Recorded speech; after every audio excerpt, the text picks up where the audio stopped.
Welcome to the Jaco Report. I'm Charles Jaco. Jimmie Edwards knows St. Louis, and that may be an understatement. He was born and raised near the Pruitt-Igoe projects. He got his undergrad and law degrees from St. Louis University. As a circuit court and family court judge, he had a nationwide reputation for innovation. He founded Innovative Concept Academy, a sort of last chance school for kids who might otherwise would have ended up in jail. His work on restorative justice won him a Hero Award from People magazine back in 2011. In October of 2017, Mayor Krewson named him St. Louis's Director of Public Safety in charge of the city's police, fire, and building departments. Of those three, the police have proven to be the problem child. The city's murder rate constantly puts it at in the top 15 of the world's most dangerous cities, yet city police only make arrests in about half of all murders. The city police union has a reputation for racism and for covering for bad cops. 4 officers were indicted by the feds for beating a black undercover cop during a demonstration and then covering it up. 28 more officers are allegedly such habitual liars that cases they bring will no longer be prosecuted. The killing of one officer by another and an alleged variation of Russian roulette, a story a lot of people don't believe, has raised more questions than answers. 2 officers face charges for shooting a bar patron in an argument, and on and on. City police discharge their weapon at civilians at a rate far higher than any other major police department in the country, all of which raises questions about whether city police are even an effective law enforcement agency. Joining us to talk about that and a lot more is Judge Jimmie Edwards, St. Louis's Director of Public Safety. Your Honor, thank you very much for coming in. Do I still refer to you as Your Honor? Well, that is appropriate. Thank you very much. I feel like I'm on in the dock here. All right, let's start with the city police department. Before we went on the air, we had a fascinating conversation where it became obvious you're a glass half full guy. You think that none of these problems are insurmountable. And yet the question remains, with all of these problems that have come up with the city police department, do you feel they've gotten in the way of it being a professional law enforcement agency able to fight crime in a city like St. Louis? Thank you very much, Charles. I'm so happy to be here to be able to have this discussion because I think it's important. Let me just say unequivocally that the St. Louis City Police Department is a good and professional police department. I understand, and I am not naive. We have had systemic and continue to have some systemic issues inside of the police department. There are some people on the St. Louis Police Department that should not be police officers. And it is my job to try to root those folk out and to try to change the culture so that our police department is viewed, the perception I believe being so negative right now, but is viewed more positively because there are men and women on that department that are serving the citizens of St. Louis and our region well. That's fascinating. You think, and I say fascinating because I've had conversations with others, including the chief and the mayor, who sat there and told me that they do not believe there is a systemic cultural problem within the city police department. It is simply bad individuals making bad decisions. If there is a culture in the police department that needs fixing, I mean, how does that culture manifest itself? Well, certainly, I think a culture manifests itself because of the leadership or the lack thereof. And so it is important that the leaders, all the way down to the patrolmen, understand that we have to do things differently. Implicit biases, racism, being too aggressive, excessive force, so all of those things that should be addressed. And we are addressing those every week now. Previously, we were only worried about whether the crook was caught and whether we delivered the crook to the prosecutor's office. Today, we're worried about whether we're having positive encounters. Did you get out of your vehicle? Did you have a conversation with the people on your street? That's important to me.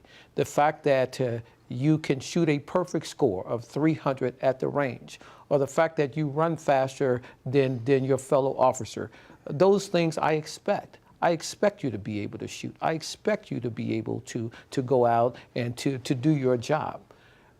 If you want to impress me, then you need to tell me the names of the people that are on the blocks that you have been assigned to patrol. And if you really, really want to impress me, tell me the names of their pets, because now I know that you got out of your car, you had a conversation.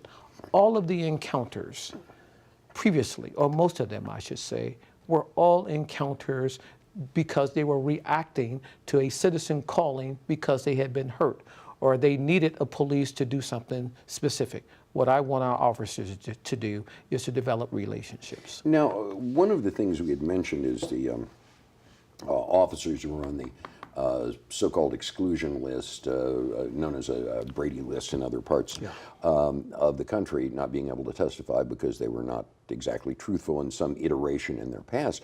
My understanding, and please correct me if I'm wrong, is that you yourself discovered a few of these officers and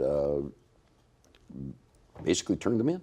Well, there are a couple of things that are going on here. Let me just deal with your specific question, and that is the exclusion list.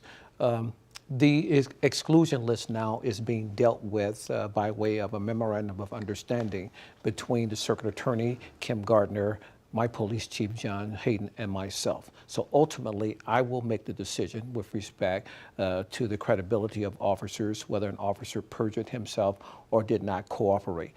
And so we have a memorandum of understanding that was executed last month. I met with Kim just this week to go over some of those officers. But in fairness, with respect to that list, I learned of certain names on that list, for example, that should not have been on the list, where officers had been terminated. Their jobs had been terminated in 2015 or 2016, yet they were on. So they were no longer even cops. They were no longer even cops. And so when you have lists are dangerous because they suggest to the public that you have a lot of internal problems. We do have problems. I don't deny that. But you have to vet these types of lists, and you have to vet them fairly and appropriately if you're going to share information without details. And so we can put information out there, don't provide the detail, and it has a negative impact in the public. When I took over the public safety department in the city of St. Louis, I was as concerned as all others. Remember, I've been a judge for 25 years. I've seen police officers that would come in and out of my courtroom. I'm also a citizen, and I hear what other citizens said about police officers, so I was concerned about that. And so I requested an audit.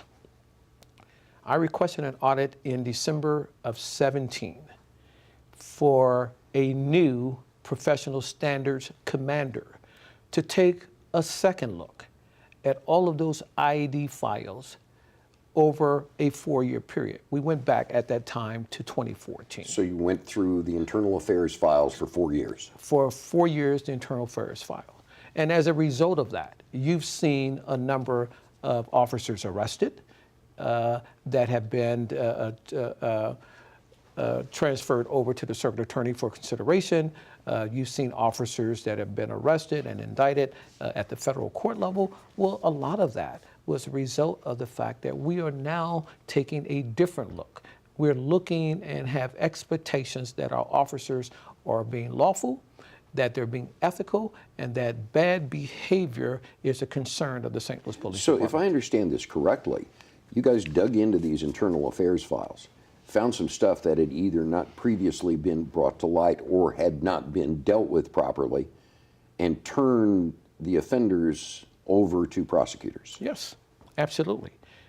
And you'd do it again if you found cops violating their oath. I expect that our officers will be lawful, that they will engage in good behaviors, and that if they don't, there are consequences. And so it's not being mean, it's just doing the right thing. Transparency, accountability are the two most important things to close the trust gap with police departments and all citizens, and particularly African-American citizens and other marginalized citizens. How bad is that trust gap? I mean, this is nothing new, and it affects metropolitan police departments across the country. Yes. But how bad is it now compared to, say, oh, I don't know, when you were a kid? Well, I think the trust gap really widened. You know, when I was a kid, I looked forward to seeing that police officer because I knew that when that officer stopped, that officer probably couldn't even get his or her car in park. We were running to the car because we knew that we would get baseball tickets and a piece of bubble gum. Those were those days. The gap has widened. And I believe now that we're starting to close the gap because we have now police officers that are activists in all the right reasons. They're good activists because they're getting out of the cars. They're playing basketball with the kids during the summer. We have an ice cream truck. We're doing the types of things that we need to do to teach our citizens that police officers are not the boogeymen. And so, you know, when I was a kid and during Christmas, and my mom would bring in, you know, one toy for 5 of us because she couldn't afford more. She would put that toy in the closet. There was not a lock on the closet door. She would just tell us that if you go in there, the boogeyman will get you. And so that's how moms and guardians were able to control their kids at that time. I was in a Target store last year. And I was waiting in line, and there was a mom. She had 3 or 4 children, and they were probably all under 5, and they were running around as children do. And she was ready to go. And she yelled at the children to come to her, and they didn't. And then she cursed the children, and that's what got my attention. They still didn't come. And then she said, "Here comes the police," and they all ran to her. That's learned behavior. So the police have become the boogeyman. The police has become the boogeyman. That's learned behavior. And so what we're trying to do is we're trying to say, well, we understand why you believe that. We understand why you said that. But let us give you a different look at our police department today. In terms of crime right now, you had mentioned that the most aggravating thing and perhaps the most widespread thing you have to deal with now, as opposed to a few years ago, are carjackings. Yes. They're happening all over the place. These seem to be weird crimes of opportunity because it's not like they're taking the cars and stripping them for parts. It's often not even that they're using them to commit another crime. They're just driving them around until they wreck them someplace or abandon them and then walk off. What's going on here, and what's an effective strategy for fighting a crime that seems to be opportunistic and hit and run in all sorts of areas? Yeah, we had 350 carjackings in 2018, which is devastating. Almost one a day. Which is devastating to me. Unfortunately, we are the beneficiary of an unintended consequence of technology. You can no longer steal a car unless you have a key fob. And so when I was a kid, car thefts were at almost the same rate, but you were stealing cars in the middle of the night when people were asleep. You can't do that anymore. You need a key fob in order to keep the car going. Which means you have to go after the person who owns the car. Which means that you have to go after the person that owns the car. And so what is happening, unfortunately, in our community, we're seeing carjackers at 12 years old, or 13 years old, or 14 years old. So many of the carjackings are happening with juveniles. And so our approach now has to be different with how we deal with juveniles for these types of offenses. Why would a kid get that young to do that? Kicks, fun, a game? They see other kids doing it? Well, certainly, you know, they're not making money off of them. They're not selling tires off of them. This is unfortunately, it's a crime that these kids are passionate about. They're able to drive cars, and they're able to drive them fast. But I have to address it. And the only way that I believe that we address carjackings in the city of St. Louis, we have to hold these kids accountable. And so I have to find a way where our police officers arrest a child after the child has carjacked someone, they've wrecked somebody's car, they've destroyed some property, and we take them to court. And because the victim cannot identify with specificity, then the kid is not charged with a carjacking, but the kid is charged with a misdemeanor tampering for being in the vehicle. And so being in a vehicle is not the type of offense that I expect that a child will be detained in the state facility for. And so we're going to have to look at this. But my other problem is the possession of guns. In 2017, our law changed.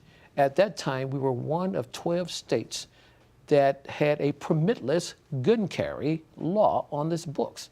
Now we're 13. Oklahoma just did it a couple weeks ago, where anyone, it doesn't even have an age restriction. Anyone can carry a weapon inside of our states, either conceal or not conceal, and there's not sufficient probable cause to even make an arrest unless you are a felon in possession or unless we find drugs attached to the weapon. Real quickly, how badly has that impacted your police department? How dangerous has it made things on the streets for residents of the city of St. Louis when a lot of, number one, guns are so available, and number two, in a lot of cases, they'll break into cars looking for guns?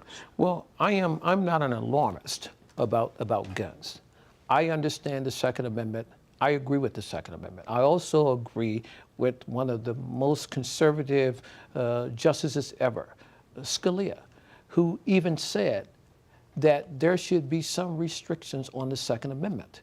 And so what that means to me is that if you are going to carry a gun, you should be a responsible gun owner.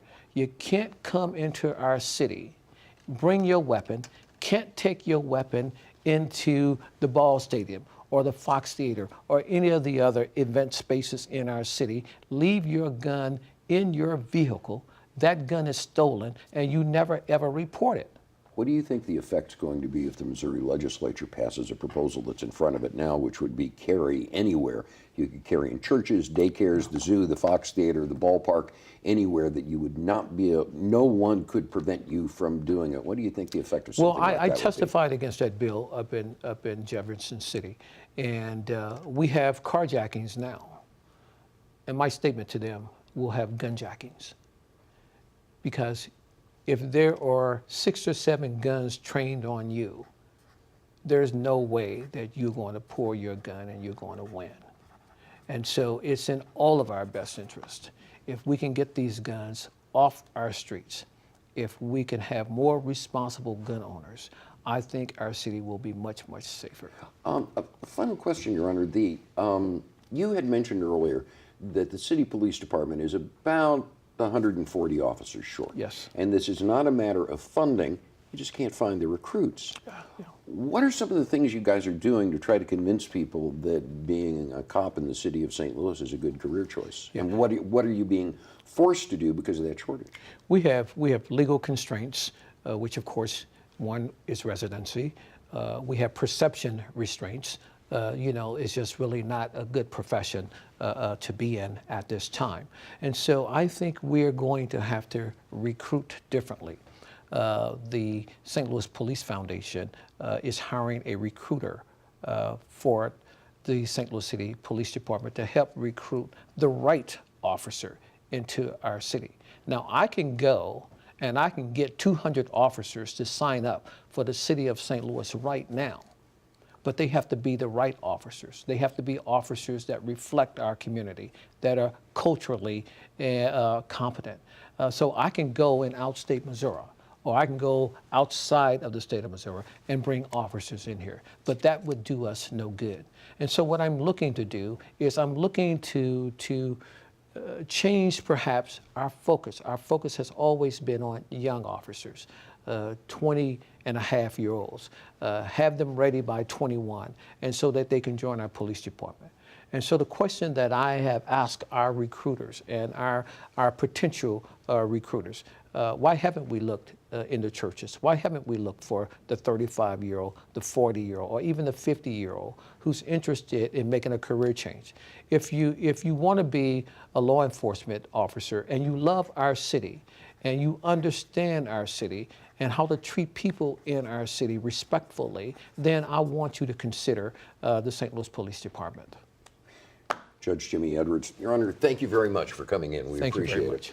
Our thanks to Judge Jimmie Edwards, the head of public safety in St. Louis, and to you for joining us. We hope to see you back here next week for another edition of the Jaco.